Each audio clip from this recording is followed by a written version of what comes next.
Alhamdulillah, wassalatu wassalamu ala rasulillah. Falënderimet I përkasin vetëm Allahut madhëruar, vetëm Allahun falenderojmë dhe vetëm prej Allahut ndihmë kërkojmë. E lutim Allahun e madhëruar të na falë gjunat dhe gabimet tona, dhe e lutim Allahun e madhëruar mbrojtësin e besimtarëve, mikun e besimtarëve, ruajtësin e besimtarëve, të na ruaj, të na mbroj nga të këqijat e vetëveteve tona, nga të këqijat e punëve tona.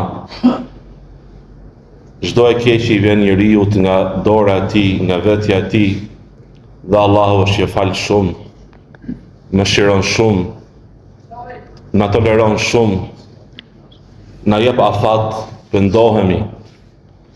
Dhe lusë Allahun e madhëruar të jemi për atyre që marrin mësim nga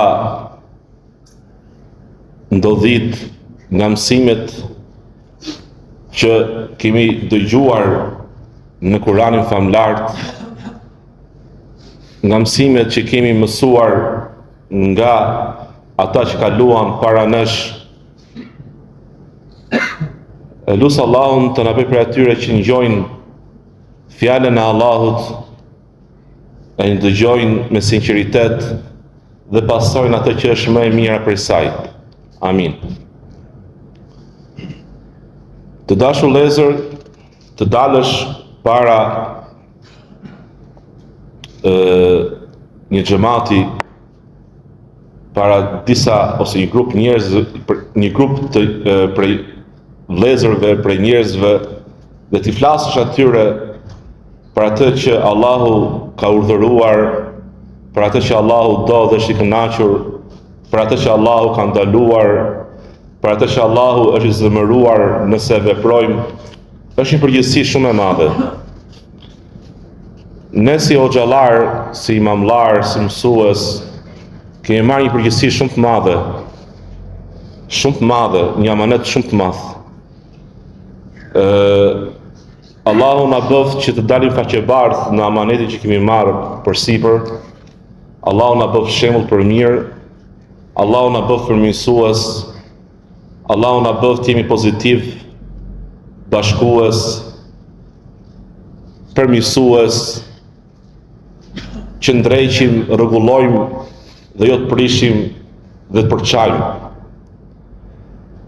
Hoxha, imami, dietari, dhe që është fjalë e madhe, është njeriu I cili ka përgjegjësinë më të madhe në shoqëri në lidhje me edukimin e brezave.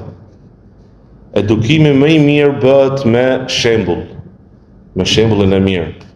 Për të ardhur keq, unë e pranoj dhe dëshmoj, besoj se edhe ju jeni dakord me mua, që shembujt e mirë janë paksuar. Shumë ka fjalë dhe pak ka punë dhe shembull të mirë. Dhe lutim Allahun që të na bëjë për atyre që përkujtohen për mirë, gjithë ne, dhe të lejmë një shembull të mirë tek familjet tona, tek të afërmit tan, tek shoqëria që na rrethon.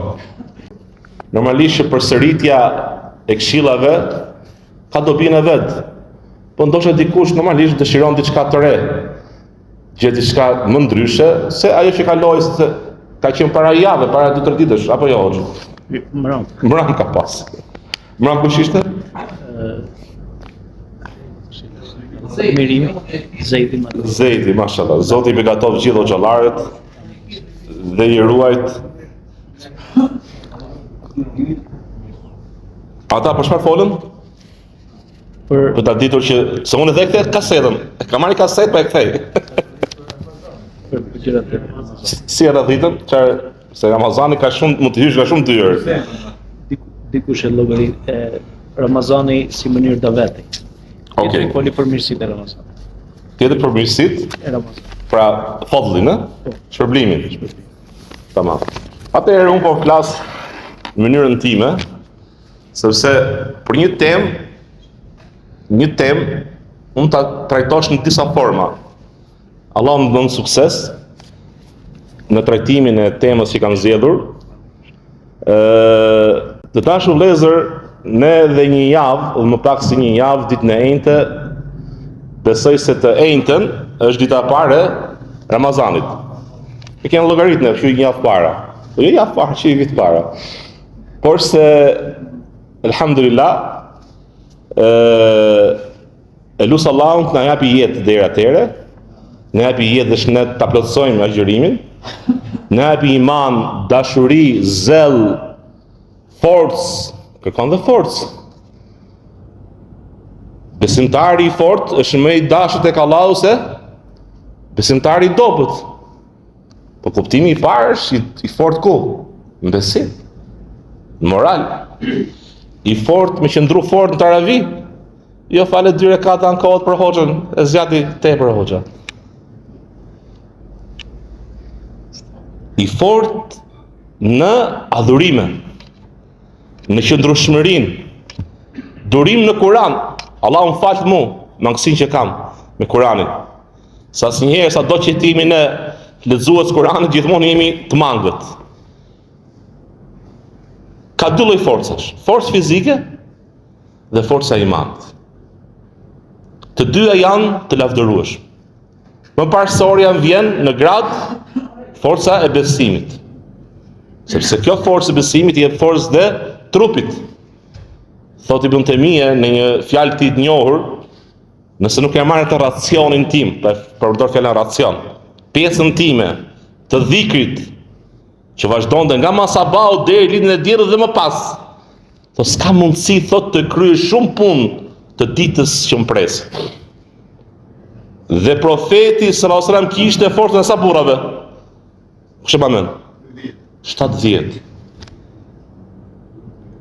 Po kjo forcë nga vinte? Nga imanit, nga devotshmëria. Pra, profeti sallallahu alajhi wasallam falesh në një rekat namaz natë sa orë mendoni? Bekaren. 1, 2 xhuze e pak. Mas Bekares vjen Ali Imran. Mas Ali Imran vjen Nisa. U bën gati 5 xhuze. 5 xhuze.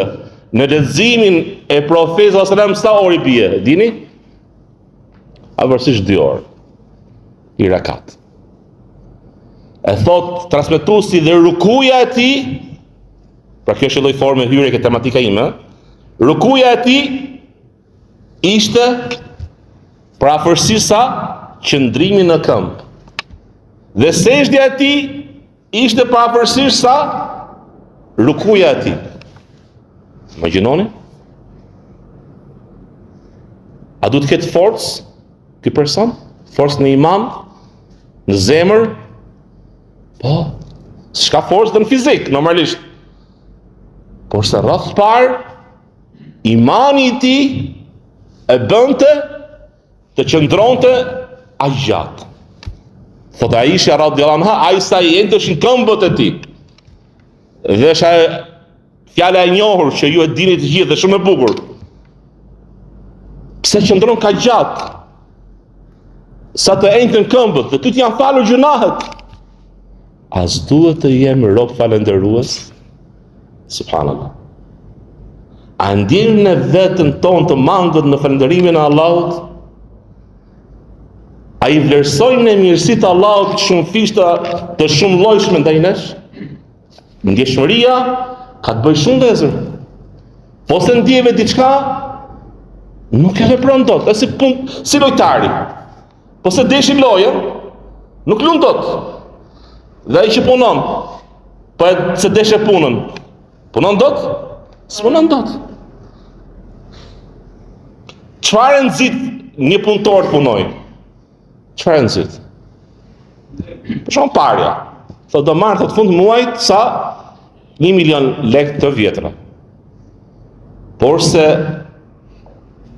nëse ai nuk e dashuron punën, nëse ai nuk është për atyre që thotë një punë që unë ta bëj tamam. Çfarë hadith, kur të bëni diçka përsoseni. Atëherë ndjeshmëria jon do të jetë shumë e madhe në lidhje me kryerjen e adhurimeve, sepse adhurimet janë një formë falënderimi të Allahut Azza wa Jall, bazuar edhe ka hadithi që përmenda. As duhet të jem rob falënderues? Besimtari duhet të jetë i fortë, duhet të jetë i gjallë, duhet të jetë jo në gjumë, jo i tulatur në adhurim, jo i kputur, jo i dobët. Ta presi Ramazanin me shumë gjallëri, me shumë dashuri, me shumë mall. Mos ta presi Ramazanin se po më vjen një muaj i rënd.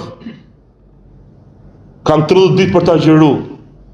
Pastaj ai hoxha sa e zgjat namaz. S'ta haj s'do pi 30 ditë. S'ka kuptim. Se ka kuptuar agjërim. Se ka kuptuar pse agjëron. Për ka agjëron. Çdo të agjërim. Se ka kuptuar shpërblimin madhështor që Allah ka përgatitur për agjëruesin. Se ka kuptuar që feja bazohet në thelb në sakrificën që bën robi për hir të Allahut. Po nuk sakrifikove diçka. Tregon se ti e do Allahun. Si do të shmosh ti se e do Allahun e madhëruar? Duke vepruar ato që Allahu do, dhe duke u ndaluar nga ato që Allahu nuk i do.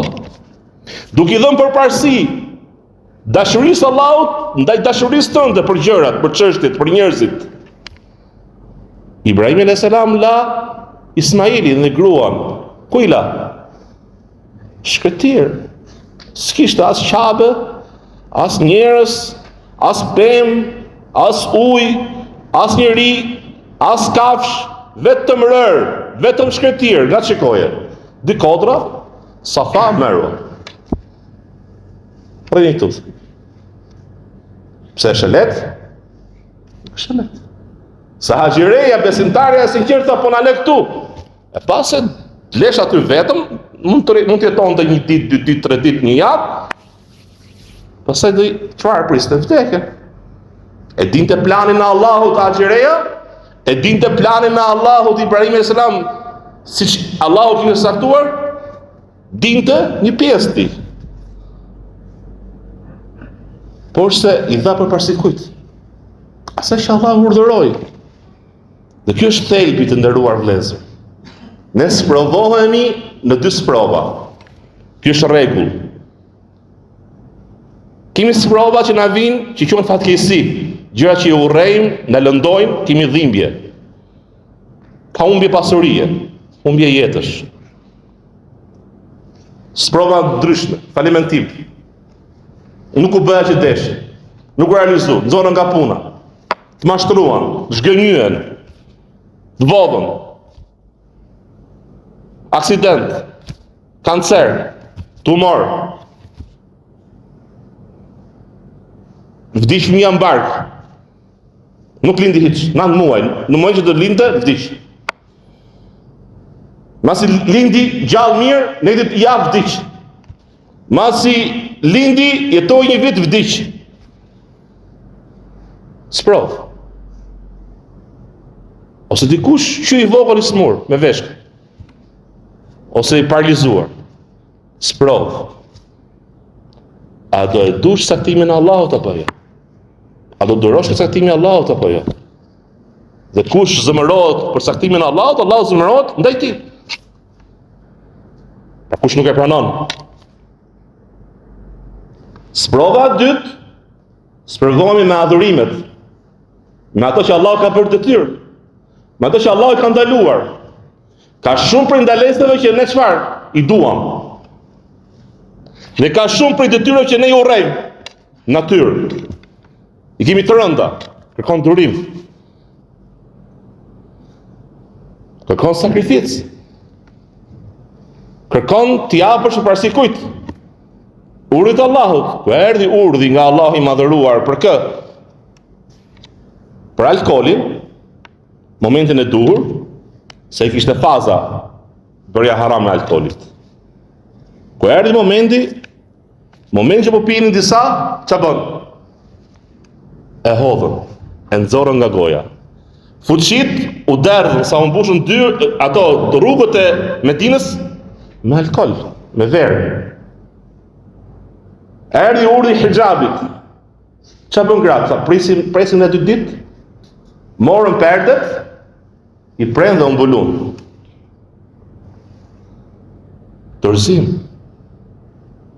Dorëzim në 2 aspekte që thash, 2 sprova.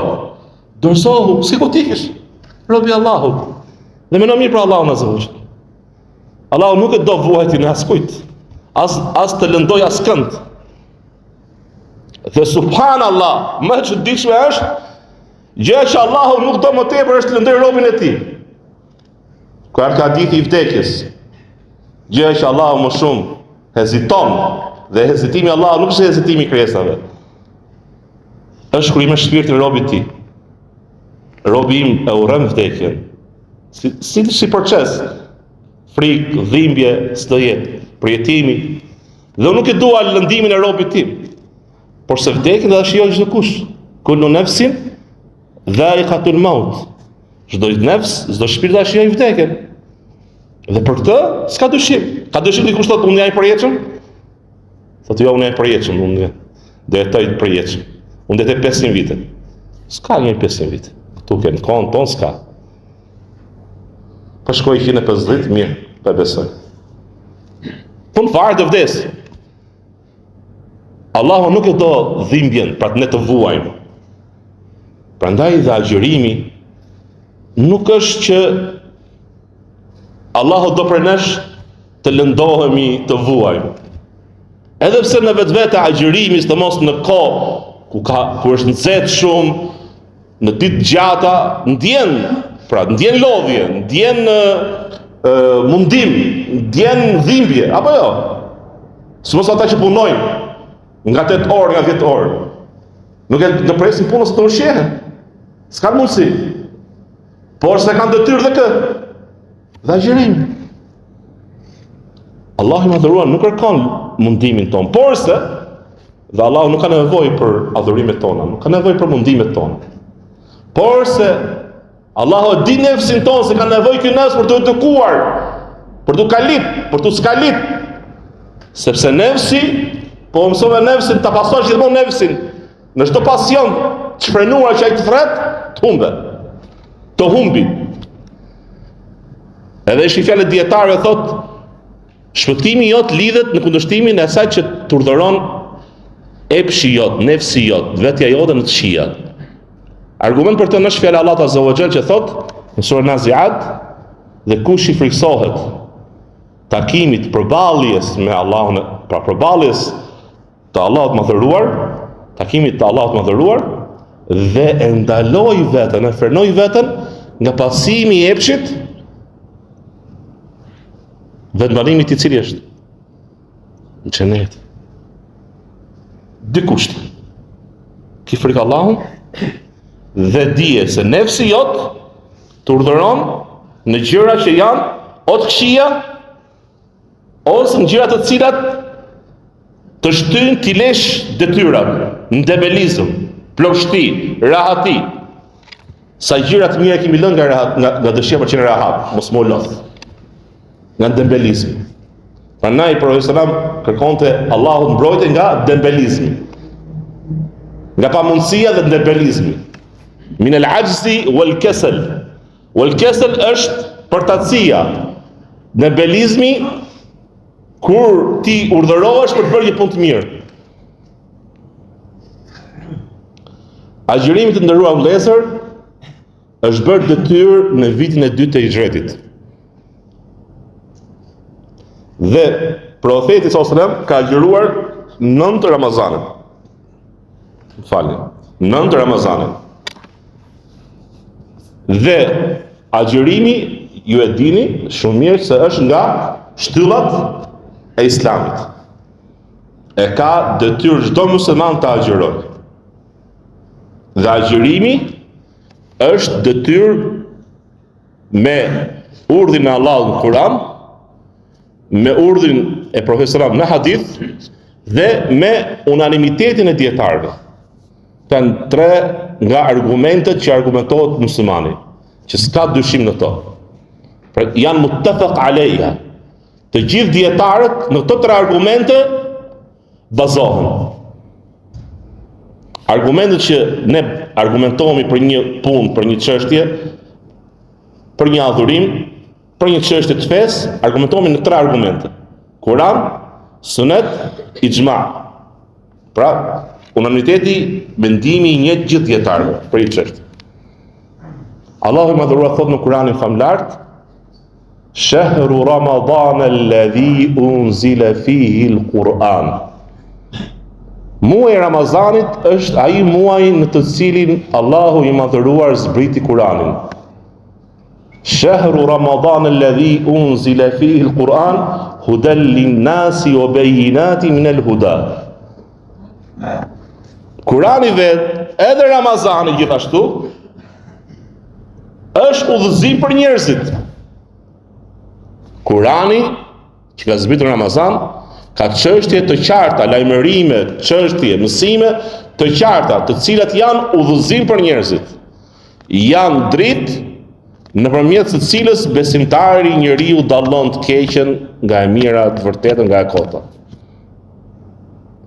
Faman shahida minkum ash-shahra falyasum. Dhe kush prej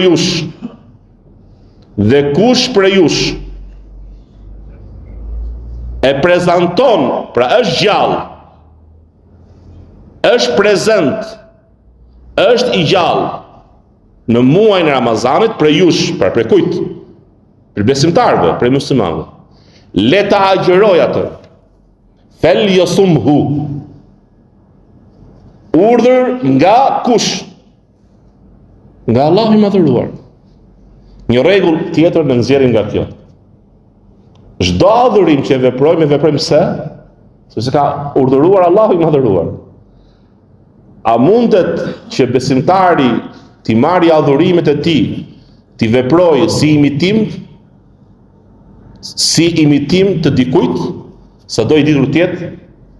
Pra, dije të sigurt se nëse ti nuk e bën një punë të mirë si bindje ndaj Allahut të madhëruar, si nënshtrim ndaj asaj që Allahu ka urdhëruar, atëherë ky nuk është adhurim. Adhurimi, nëse kthehet në imitim, pra unë agjëroj se agjërojnë gjithë njerëzit. Unë e bëj një punë se e bëjnë gjithë njerëzit.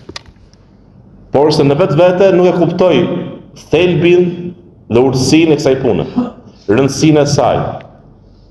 Dhe çdo thotë kjo punë e mirë, për shembull namazi ose agjërimi.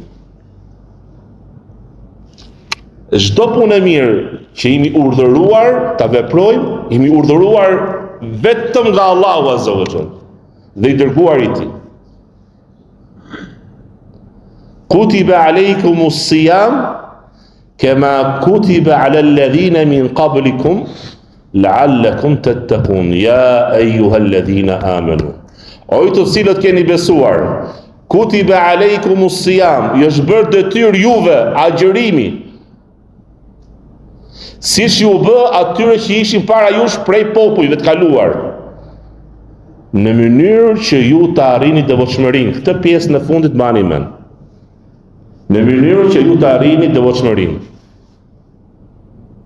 Kutibe është shkruajtur, pra është bërë detyrë për ju agjërimi i Ramazanit. A lejohet dikush të mos agjëroj Ramazanin pa shkak? Për muslimanëve? Jo. A është gjuna i vogël apo gjuna i madh? Shumë gjuna i madh. Lënia një ditë të agjërimit të Ramazanit është nga gjunat më të mëdha. Dhe agjërimi në vetvete si adhurim është nga adhurimet që Allahu i madhëruar i ka bërë detyrë edhe mbi popujt e kaluar, për rëndësinë që ka ky adhurim. Thot profeti sallallahu alajhi wasallam, është ndërtuar Islami në 5 shtylla. Shahadeti, namazi dhe agjërimi dhe zakati. Ka një hadith tjetër zekatin në radhitje, pastaj agjërimin, pastaj haxhin. Pra ato që ka mundësi. Ky Islam, kjo fe ndërtohet në 5 shtylla, të cilat janë shtyllat më kryesore të fesë sonë. Dhe shtylla e parë është shahadeti, dëshmia, besimi. E dyta është namazi. Dhe namazi është quajtur dhe shtylla e fesë. Shtylla më kryesore mbas shahadetit është namazi. Pas namazit vjen zekati, agjërimi dhe haxhi. Të pesë shtyllat janë të rëndësishme. E para, në krye cila është shahadeti. Për të 4 shtyllat, dietarët kanë rënë në kundërshtim në lidhje ai cili e lë një nga këto adhurime, nuk e vepron, ka premendime që thotë është i besimtar. Nuk ka ixhma, nuk ka unanimitet që thotë që ai që lë namazin është i besimtar. Ai që lë agjërimin është i besimtar. Ai që lë haxhin është i besimtar, ai që lë zakatin është i besimtar. Pra e lë dhe pranon detyrshmërinë e saj. Për çdo shtyllë, për veç kujt shahadetit. Dini të se ai që u thot që ka ixhma, unanimitet tek namazi, janë gjithë i mendimi që kush e lën nga përtatësia është kafir, ai ka gënjur. Ka gënjur fen Allahut është. Ka gënjur në emër të Zotit. Kush thot që ai që lë namazin nga përtatësia ka dietar një mendim që ai është kafir, ai ka gënjur. S'ka. Nuk ka unanimitet të dietarëve se ai i cili e lë namazin nga përtatësia është i besimtar. Normalisht dhe më pas bie ajo rëndësia dhe për agjërimin po ashtu, edhe për zekatin, edhe për haxhin dhe për shtyllat e tjera. Por se gjunahi është shumë i madh. Kush lë nga shtyllat, qoftë namazin, qoftë agjërimin, qoftë zekatin, qoftë haxhin, të arsye. Ka argumente pafund që tregojnë rrezikshmërinë dhe dënimin dhe kërcënimin që Allahu ka kërcënuar për ata personë të cilët i lejnë këto nga përtatësia. Kush e mohon lishmërinë, detyrshmërinë e këtyre adhurimeve, ai është i besimtar. Masi bëhet i qartë që ka argument të saktë nga Kurani dhe Suneti dhe thotë unë e mohoj.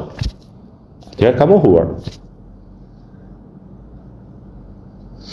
Është detyrë agjërimi mbi një musliman i logjikshëm, ka arritur moshën e pjekurisë, i mundshëm dhe i liruar nga pengesat, nga ndalesat.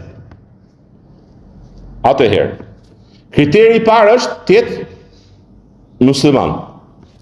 I dyti, të jetë i logjikshëm. I çmenduri e ka detyrë? Jo. Ai që ka humbur kujtesën nga pleqëria e mundshme e ka detyrë? Pra nuk i dallon gjërat. Jo. Dhe ai ka grada humbja kujtesës.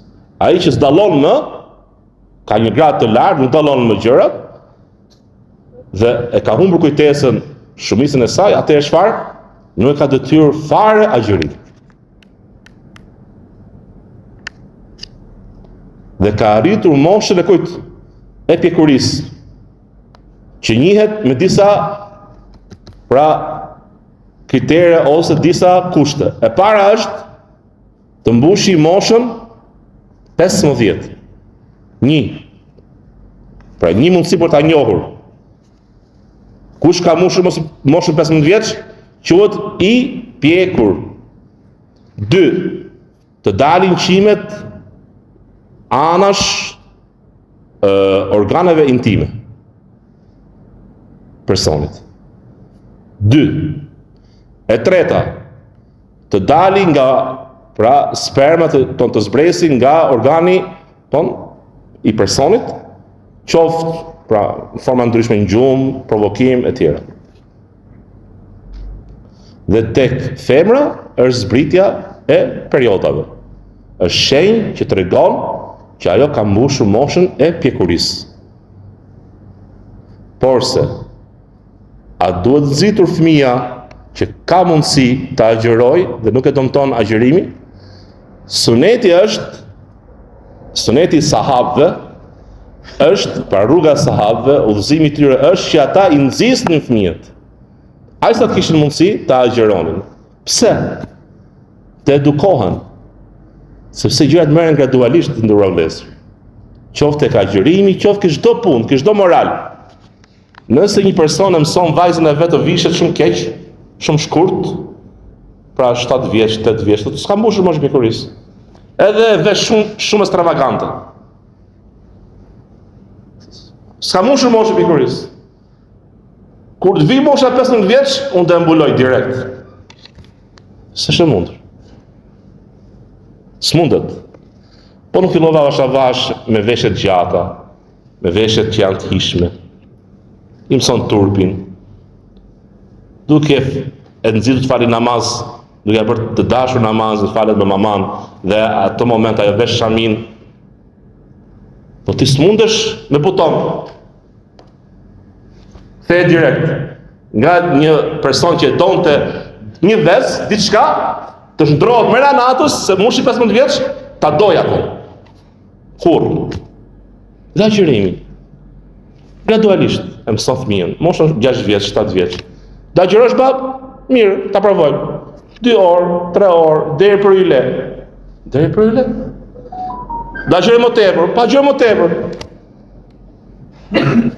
Dhe kështu ka qenë dhe zakoni i muslimanëve përgjithësi dhe këtu në Shqipëri dhe jashtë.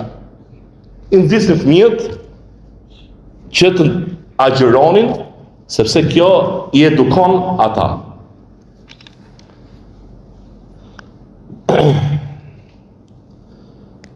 Pra tham që agjërimi është detyrë mbi muslimanin i cili ka arritur moshën e pjekurisë, është i logjikshëm dhe ka mundësi, pra nuk është i smur. Smundje e cila agjërimi e dëmton, e përkeqëson shëndetin e tij dhe ja shton smundjen. Dhe është i liruar nga ndalesat, pra e ka qëllimin për gruan, për femrën, e cila nuk ka, pra nuk është lehon ose në periodat në gjendjen e saj me menstruacion.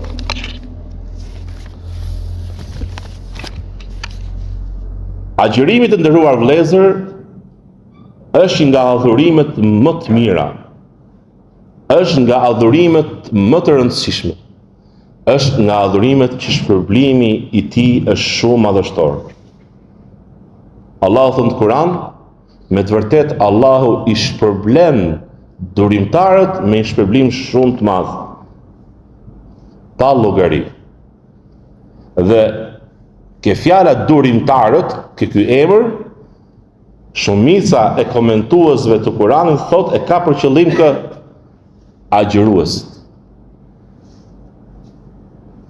Dhe çdo punë që Allahu ka urdhëruar, çdo dispozit që Allahu ka vendosur, patjetër ka urtësinë dhe qëllimin madhështor.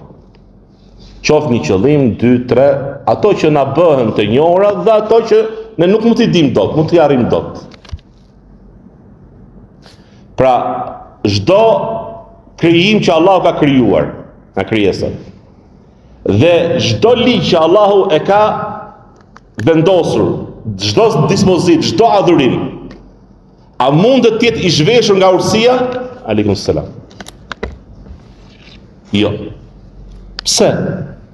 Sepse një punë e cila nuk është bërë me urtësi, është një punë, pra e cila nuk është e lavdërueshme. Nga emrat e Allahut madhëruar është El Hakim, i urti. Nga ky emër nxjerrin cilësinë e Allahut, urtësia. Dhe urtësia do të thotë ti përsosësh çështjet në imtësi, në detaje. Dhe çdo adhurim që Allahu ka urdhëruar ka dobit, ka urtësitë dhe qëllimet madhështore pse Allahu i ka ligjëruar. Por se bëhet një pyetje, a duhet patjetër personit i di urtësitë për ta vepruar një punë? Jo. A duhet besimtari patjetër të njihet me urtësitë dhe qëllimet për ta vepruar një punë? Jo. Për të ndalur nga ndalesë? Jo. Për shembull, thot dikush, pse ndalohet mishi i derrit? Është një pyetje që na pyesin për herë. Por ju muslimanët thoni mishi i derrit është haram. Pse është haram? A që shishëm është s'ka. Ne na mjafton çfarë? Që Allah ka ndaluar, meroj. A duhet patjetër të di urtësinë, se ka prej grupeve të humbura që thonë duhet ta dish urtësinë se s'bën. Dhe kjo është gabim. Jo. Urtësia për një adhurim, për një punë të mirë, nuk është domosdoshme ta dim se s'bën. Po e mësuam pjesërisht, alhamdulillah. Po nuk e ditëm fare, alhamdulillah. Po e ditëm më shumë prej tyre, alhamdulillah. Mjafton që argumenti është i saktë. Na urdhëron për këtë dhe në dorëzohen. Pse Allahu ka bërë detyrë 2 rekate sabah dhe jo 4? Hajde, kush e përgjigj? S'ka lidhje. Pse Allahu i madhëruar ka bërë agjërimin 30 ditë dhe 15 ditë? Po ka shumë adhurime dhe dispozita që ne ja dim urtësinë, ja dim qëllimet e bukura, ja dim rëndësinë. Dhe agjërimi, nga urtësitë e agjërimit është cila? Si çdo adhurim tjetër, Allahu i madhëruar i ka ligjësuar adhurimet për t'u afruar tek ai. Gjë që afrohet më shumë robit tek unë është ai që unë e kam bërë detyrë. Vazhdon robi të afrohet me nafile derisa unë e dua. Hadithi kutsi që ju e dini. Hadithi i shenjtë. Agjërimi nga qëllimet më kryesore është të afrohemi ke Zoti ynë, të dalim nga agjërimi, të dalim nga Ramazani dhe ne jemi më afër tek Allahu. Sepse ne gjatë gjithë muaji i dham përparësi dashurisë Allahut. I dham përparësi dashurisë Allahut madhëruar. Allahu i madhëruar na ndalon një herë në vit në një muaj, në këtë muaj një pjesë kohe nga gjëra që ne i duam. Kemi hije shi për to. Na tërheqin. I duam ushimet, pijes, të mos të në Shqipëri, që kur dalim mjes, i shikon kafën e të plot. Me kafe, me çat pijen ata, ku diun. Apo jo? Shumë bathorja së banorka.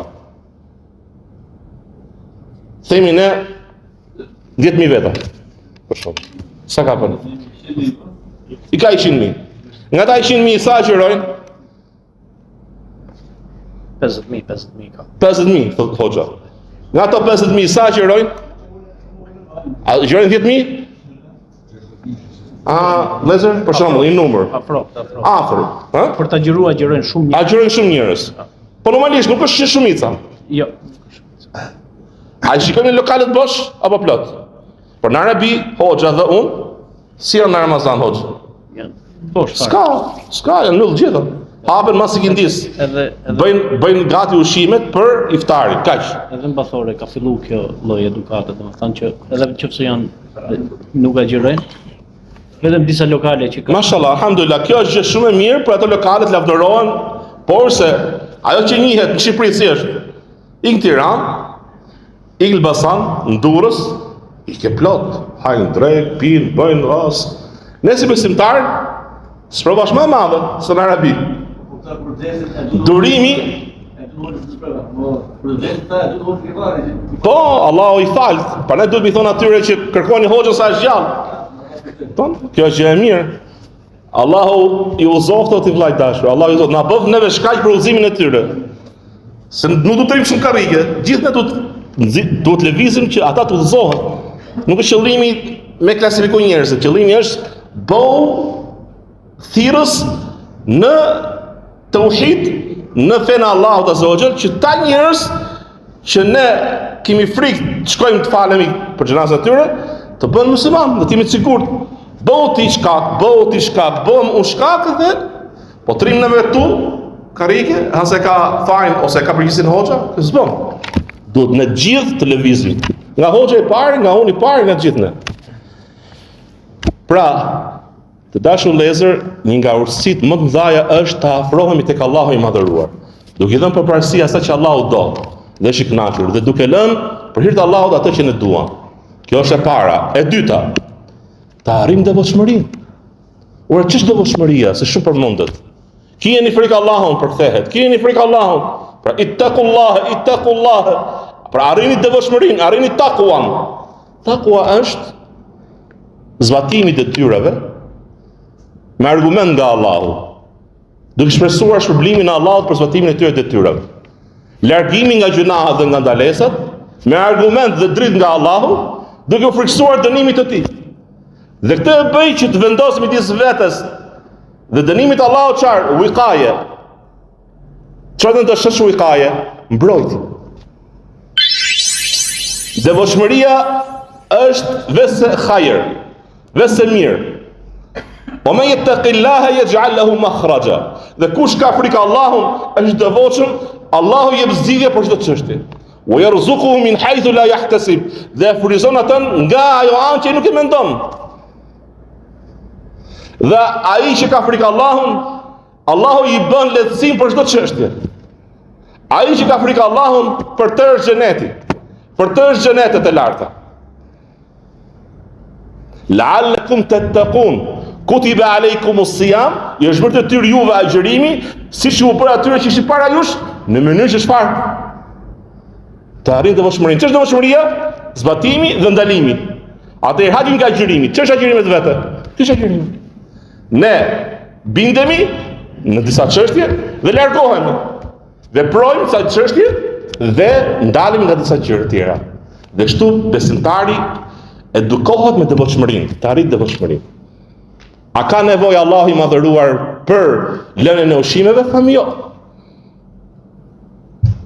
Prandaj urtësia e tretë është të skalisim shpirtin tonë, se si të edukojmë shpirtin tonë dhe si ta rregullojmë, t'i vëmë frera, pra ta mbajmë aty ku duhet, ta drejtojmë në ato punë që çfarë janë shkap për shpëtimin e nefsit. Sepse natyra e epshit, natyra e nefsit tonë është amara bisu, të urdhon të keqen, dhe e do shfrenimin, dhe ka dëshirë që çdo gjë që ti e pëlqen ta plotësosh.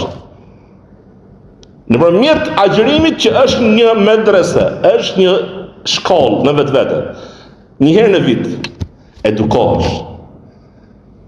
Kujtoni hadithin për këtë çështje, thot kush nuk e lë punë të këqija që i bën me gojën e tij, me dorën e tij, dhe ato punë të pahishme që i bën nga ignoranca e tij, çdo lloj pune, çdo mendje lehtësi, çdo fjalë jo e mirë, që lëndon të tjerët, që prek fen, çdo punë e keqe që lëndon të tjerët me dorën tënde, çdo mendje lehtësi, çdo mbledhje në një vend ku bën harame, dëgjim muzike, nëse ti rri në një vend të haram dhe nuk largohesh dhe nuk këshillon, atëherë nëse ti nuk largohesh nga këto haramet të gjuhës, të dorës, të mendjeletësisë që bën nga pa dituria, atëherë thot hadithi, Allahu nuk ka nevojë thot për ju thot lini thot ushimin dhe pijen.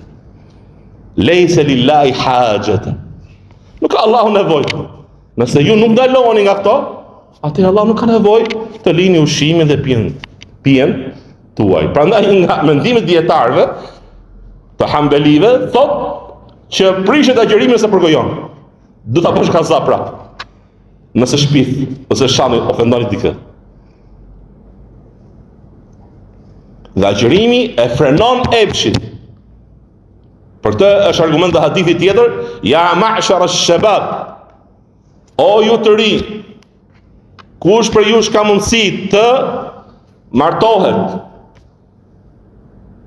pra shpërthyer, kush ka mundësi për martesë, le të martohet, sepse e ruan shikimin dhe e ruan dhe ferxhin dhe organin.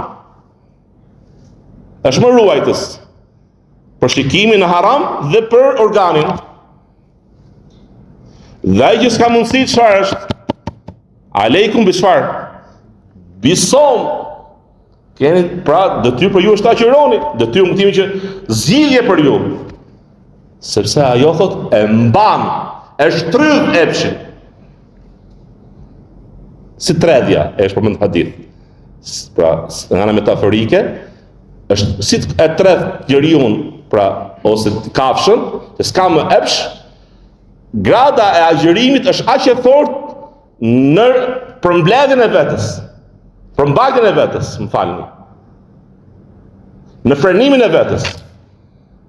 Prandaj agjërimi është një mundësi për edukim. Urtësia tjetër është se i pasuri në këtë muaj ndjen dhimbjen e kujt e uris dhe arrin të ndjej gjithashtu dhe të kuptoj çdo të thot të mos kesh, të hash dhe të pish. Dhe bëhet më i afërt dhe më i kujdesshëm për kë, për vllajën e tij të varfër, që gjatë tërë vitit nuk ka mundësi të hajë ose të ushqehet. E bën besimtarit të jetë më i ndjeshëm, të nderuar vëllezër. Mua më ka bërë shumë përshtypje këtë çështja që ndodhi me të ishullin e qelbët e mallkum, që kemi bërë lajm tani, nuk ka nevojë të flas më tepër, por se nga gjëra që kanë vërejtur është se ata, këta lloj njerëz që nuk janë njerëz në realitet, këta lloj krijesash mallkume, një nga gjërat që duan është që të humbet djeshmëria njerëzore për njëri tjetrin, mos ketë mëshirë. E keqja është forcë, ata thojnë. Të jesh i mëshirshëm është dobësi. Prandaj një nga format më të dashura që afrohen ata tek i mallkumi, shejtani i mallkuar, është lëndimi i të tjerëve në forma të ndryshme. Deri në vrasje, deri në çfarë? Duke u kënaqur me vrasjet e ndryshme të të llojshme që ata vepronin. Islami në realitet e ka ndaluar, një nga urtësitë që e ka ndaluar të hash nga enët e arit dhe argjendit, një nga fjalët dietarëve është që mos lëndohen të varfrit kur t'i shikojnë të pasur që hajnë nga ato enë. Një nga urtësitë. Pra urtësia kryesore ka ardhur në hadith që ato janë për ata në të botë, për ne në hajret. Po një nga urtësitë është që të jetë besimtari gjithmonë të ruajë ndjeshmërinë e tjetrit. Ne jemi në grada, këtu ka të varfër, ka të pasur, apo jo? Dhe prirët i varfër gjithmonë ta ketë haset të pasur, apo jo? Nëse pasur është mos përfillës, nuk pyet hiç për të vllajën e tij të varfër që ka nevojë. Kjo është muslimani drejt. As model. Që nëse unë vin në xhami dhe kjo është nga urtësitë e ardhur në xhami më u fal në xhamat. Nëse shikoj një person që ka nevojë dhe e di dhe unë ka mundësi, edhe nuk e ndihmoj, po kjo s'është për Islamit. Por një nga forma që ta ndjejmë ne, sepse do ta ndjesh vëllai, flas ke fjala, dal ke fjala e parë që thash. Po si ndjejmë gjërat, është një mundësi më pak për t'i vepruar ato. Kur e ndjen, i thime kur e ke ndjek lëkura jote, e kupton dhimbjen e tjetrit. Për shembull, dikush e ka kaluar një sprovë me kancerin, me kimoterapi, e kupton më mirë një person që është sprovuar me këtë smundje, apo jo? Sa i që s'ka kaluar. Nëse ti ke qenë një farkohë që ishe i paralizuar, nuk heci. Më pas Allah të çëroi dhe fillon të ecësh. Kur shikon një që nuk ecën, nuk barazohesh dot ti që e ke kaluar një smundje të tillë, me që s'e ka kaluar. Dhe kjo është një nga urtësitë e agjërimit, që i pasuri, ai që nuk ka nevojë, pra ai ka të mundshëm me gjithë gjërat, prej pijeve, prej ushqimeve, në këtë muaj ai ndjen urinë, ndjen nevojën për të ngrënë dhe për të pirë, ndjen dhimbjen e urisë. Dhe ky është problemi jonë, se ne kur agjërojmë fakt, dhe kjo është e papëlqyeshme, rrafshohemi. Edhe taravisi falim do të mirë, edhe shnoshim i Ramazaneve.